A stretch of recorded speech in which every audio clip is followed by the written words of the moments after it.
मुमताज जी, क्या सिर्फ विरोध इसी बात का है कि सीए ला रहे हैं क्योंकि इसलिए ला रहे हैं कि एनआरसी लाएंगे, और अगर एनआरसी लाएंगे तो उसमें दिक्कत क्या है? सवाल आपसे। देखिए, अभी हमारे भाई ने कहा कि 75 साल हो गए, 70-75 साल, तो भाई 10 साल फिर उसमें अपना भी जोड़ लीजिए, क्योंकि 10 साल से तो बहुत मजबूत सरकार है, मोदी जी की सरकार है जिसका सब लोहा मानते हैं। तो ये 10 साल इतना लेट क्यों किया? आप भावुक क्षण हो गए, आप जब चुनाव आ गया तो आप बड़ा भावुक हो रहे हैं। 10 साल आप क्या कर रहे थे? 10 साल और फिर 4 साल बने, कानून हो गया, कानून बनने के बाद भी आप जो है लागू नहीं कर रहे थे। क्या क्या क्या आखिर इसकी वजह क्या थी? तो कहने का मतलब ये है। और देखिए, ये सर आपके लिए तो अच्छा है, आप तो 10 साल में भी नहीं चाह रहे थे वो लागू करें। तो भी नहीं बताती, नोटबंदी कर लेती। आप तो नहीं चाह रहे थे ना, तो देरी कर रहे थे तो अच्छा ही था। हम हाँ। जो सीए की बात है, नहीं ऐसा है, कौन नहीं चाह रहा था? सिर्फ विरोध इस बात का था कि जो इसमें एक कम्युनिटी को छोड़ा गया, कि आखिर क्यों छोड़ा गया, इसको धर्म की बुनियाद पर क्यों बनाया गया, इसको छोड़ा, ये सिर्फ बात कही जा रही थी। बाकी ये जो प्रचारित भाजपा की तरफ से किया जाता है, बिल्कुल गलत है कि मुसलमान या इस देश का जो अल्पसंख्यक वर्ग वो नहीं चाहता कि आज इतना विरोध सीए को लेकर अलग अलग राज्यों में है। सवाल मेरा ये है, इसकी जरूरत क्यों है? इसलिए नहीं, देखिए ऐसा नहीं, जरूरत क्यों है मुमताज जी? सुचारिता जी, सुचारिता जी, देखिए ऐसा नहीं, किस चीज की जरूरत? ये इस विरोध की जरूरत, किस चीज की जरूरत क्यों करा जा रहा है विरोध? भाई सीए आ गया तो पहले भारत की नहीं, सवाल ये है कि क्या इससे पर, अरे कौन कर रहा है? कोई नहीं कर रहा है विरोध। क्यों ओवैसी साहब सुप्रीम कोर्ट चले गए? ओवैसी साहब कह रहे हैं हम सुप्रीम कोर्ट जाएंगे, ये विरोध नहीं होता है। नहीं, ये विरोध नहीं होता। असम में वहां पर विरोध प्रदर्शन के लिए सड़कों पर उतरने की बात कर रही है राजनीतिक दल। एक मिनट, ममता बनर्जी कह रहे हैं मैं लागू नहीं होने दूंगी, ये विरोध नहीं होता है। देश में लोकतंत्र है कि नहीं? एक मिनट, देश में लोकतंत्र, तो फिर ये मत कहिए ना कि विरोध नहीं है, विरोध तो है। देश ये क्यों कह रहे हैं कि विरोध कोई नहीं कर रहा? नहीं, ऐसा है तो देश में, देखिए ऐसा है ना, देखिए ऐसा है, वो ठेकेदार तो है नहीं ओवैसी, हाँ, या विपक्ष जो है ठेकेदार तो है नहीं। आप उनकी मानते तो है कम से कम, है कि क्या कहीं आपने सुना कि एक मिनट मुस्लिम पर्सनल लॉ बोर्ड मैदान में लोगों को लेके निकल आया हो? कहीं आपने सुना जमीयत उलमा? मैं एक टेक्निकल पहलू समझना चाहती हूँ। मेरे पास बहुत सारे मेहमान हैं मुमताज जी, आप राजनीति, मैं वापस आ रही हूँ आपके पास। एक बार अश्विनी जी के पास जाऊंगी, क्योंकि 2 राज्यों ने, अश्विनी जी, ये कहा कि हम इसे लागू नहीं करेंगे। केरल ने कह दिया, पश्चिम बंगाल में ममता बनर्जी कह रही है मैं लागू नहीं होने दूंगी। क्या ये टेक्निकली पॉसिबल है कि देश का कानून कोई 2 राज्य लागू नहीं करे और कहे कि हम ऐसा नहीं होने देंगे? नहीं, ये तो एक पॉलिटिकल स्टेटमेंट है। उनके हाथ में कुछ भी नहीं है। जो ऑलरेडी ऑनलाइन एप्लीकेशन जाएगी, वो मिनिस्ट्री ऑफ होम अफेयर्स ने एक अलग से पोर्टल बनाया, वहां अप्लाई होगा। तो स्टेट के हाथ में ऐसा कुछ नहीं है कि वो लागू करेंगे कि नहीं करेंगे। कि लागू करना उनकी मजबूरी है। लागू नहीं करते हैं तो संविधान में अगर ऐसी भी व्यवस्था है कि जो राज्य सरकार संविधान के खिलाफ जाके कोई काम करे तो उसको क्या करना है, कैसे करना है, आर्टिकल 355 है, 356 है, बहुत सारी व्यवस्था है। मैं मूल बात पे आता हूँ। जब देश का विभाजन हुआ तो पहली बात तो पूछ के नहीं हुआ। दूसरी बात, पाकिस्तान बांग्लादेश में जो संपन्न लोग थे, जो सक्षम लोग थे, वो चले आए।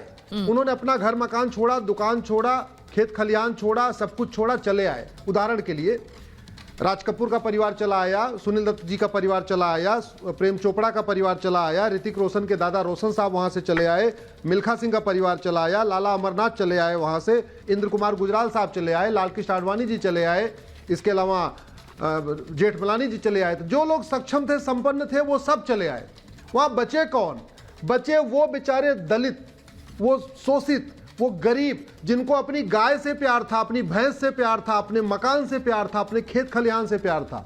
उन्होंने सोचा कि नहीं, हम अपना घर सब छोड़ेंगे नहीं, हम यहीं रहेंगे, यहीं खेती बाड़ी करेंगे। और फिर उनके साथ हुआ क्या? 27% से 2%। कहाँ गए 25%? क्या हिंदू नपुंसक होते हैं जो उनकी जनरेशन बढ़ना बंद हो गई? क्या जो हिंदुओं की बेटियां थी वो बाज थी जो उनकी जनरेशन आगे नहीं बढ़ी? सब कुछ सही था। हुआ ये, उनको तलवार के दम पे उनको कन्वर्ट कराया गया, उनका खतना कराया गया। बचे बेचारे 2%। अब वो 2% को अगर भारत में नागरिकता नहीं मिलेगी सुचेता जी, तो कौन देगा नागरिकता? क्या अमेरिका देगा, कुवैत देगा, दुबई देगा, अबू धाबी देगा? अरे वो भारत के रहने वाले थे ना, उनसे पूछ के थोड़ी भारत को बांटा गया था। उनकी गलती क्या थी? वो वहां रह गए बेचारे। और सोचे डिवीजन भी कैसा हुआ, जो यहां से जाना चाहते थे उनको जाने नहीं दिया गया, जो वहां से आना चाहते थे उनको आने नहीं दिया गया। हाँ। पाक नापाक के आधार पर विभाजन हुआ और पाक नापाक वाली फिलॉसफी फिर भी चलती रही। अल्टीमेटली यही तो विभाजन का कारण क्या था कि भाई हम पाक हैं, हम नापाक लोगों के साथ नहीं रहेंगे, इसलिए हम अपना पाकिस्तान बनाएंगे। पाकिस्तान यही कह के बना था।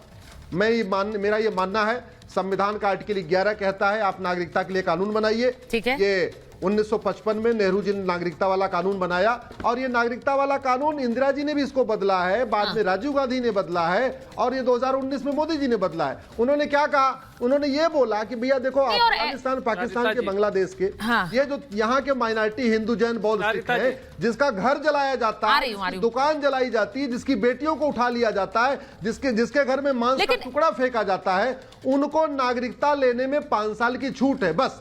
और कोई ऐसा नहीं है कि बाकी लोगों के लिए बंद है।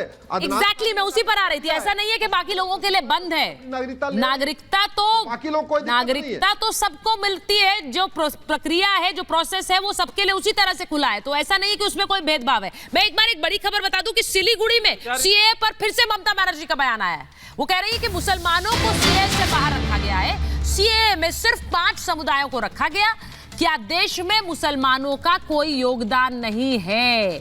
अब वो ये सवाल पूछ रही है कि क्या उनका कोई योगदान नहीं है। अब क्या ये बयान भड़काने वाले नहीं है तौसीफ जी? आप ये कह रहे हैं कि भाई मुसलमानों का कोई योगदान नहीं है, ये कहकर आप लोगों को उकसा रहे हैं, जबकि बड़ा क्लियर है कि भाई नागरिकता उन लोगों को है जो प्रताड़ित रहे इन देशों में। अब इसको लेकर वहां से किसी को अगर प्रताड़ित लोगों को आप नागरिकता दे रहे हैं तो यहां के मुसलमानों को आप भड़काएंगे ऐसे बयानों से?